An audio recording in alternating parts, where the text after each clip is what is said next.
तुम कहानी लिखते हो ना? हाँ क्यों? सुनाओ ना कोई कहानी फिर। छोड़ो ना यार। सुनाओ ना प्लीज प्लीज। अच्छा सुनो। एक था शहर, वो बड़ा शहर। शहर बहुत सुनसान था।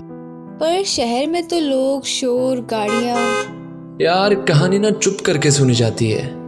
ओह हाँ, अच्छा फिर? और एक जंगल था।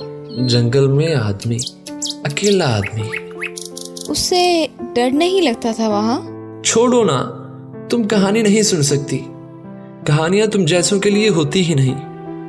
कहानियां अच्छे लोगों के लिए नहीं होती।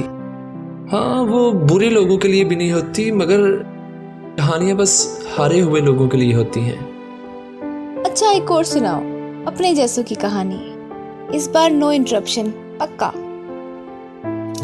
एक गांव था, दूर, बहुत दूर।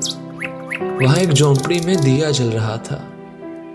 फिर एकदम दिया बुझ गया। शायद तेल खत्म हो गया था।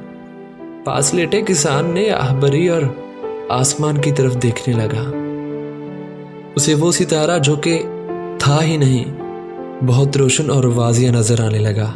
पर वो तो था ही नहीं, फिर कैसे? मैंने पहले ही कहा था ना, तुम कहानी नहीं सुन सकती। कहानियां तुम जैसों के लिए होती ही नहीं।